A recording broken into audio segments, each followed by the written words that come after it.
Salame, salame, salame.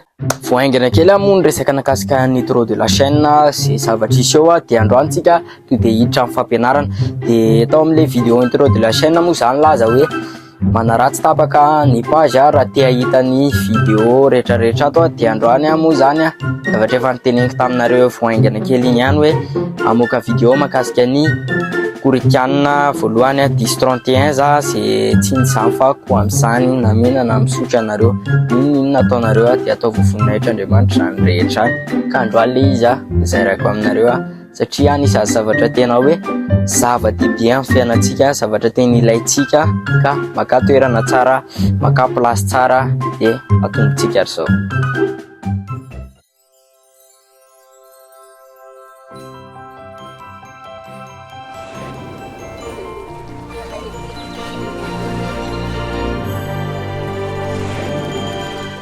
Ya, de mety de misy teny hoe maninona raga izy omena voninahitra ahoa mahaza fo kely calme ihany ianao zao le izy azavako anao tsara de maka toerana tsara ianao fa azavako anao milamina le izy. Voalohany indrindra ny atao mahatonga antsika tokony hanome voninahitra an'Andriamanitra izy ny nanome tombinandro vaovao antsika, nahafahantsika miaina, nahafahantsika afaka niratra salama tsara, ahafahantsika miaina tahaka ny zavatra iainantsika isan'andro.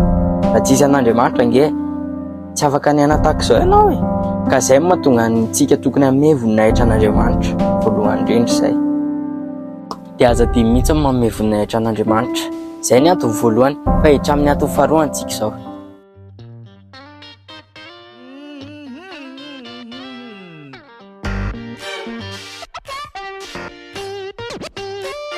De hitra amin'ny zavatra faharoa antsika. Inona ny zavatra tokony ataontsika rehefa manome voninahitra an'Andriamanitra? Zavatra tsotra kely le izy de tsy inona zany fa misaotra an'Andriamanitra tamin'ny zavatra nomeny anao. Tsotra kely zany, misaotra an'Andriamanitra. Misaotra an'Andriamanitra fa nomeny tombinandro vaovao, misaotra an'Andriamanitra fa nomeny zavatra vaovao, misaotra an'Andriamanitra fa nomeny fahasalamana.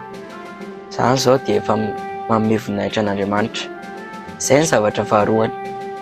De fahatelo farany fohifohy moa le vidéo satria te hampianatra fotsiny hoe tokony hanome voninahitra an'Andriamanitra tsika satria izy nanome zavatra anao, nanome tombinandro anao, nanome fahasalamana anao, izy nanome zavatra ilainao de mendrika omena voninahitra Andriamanitra.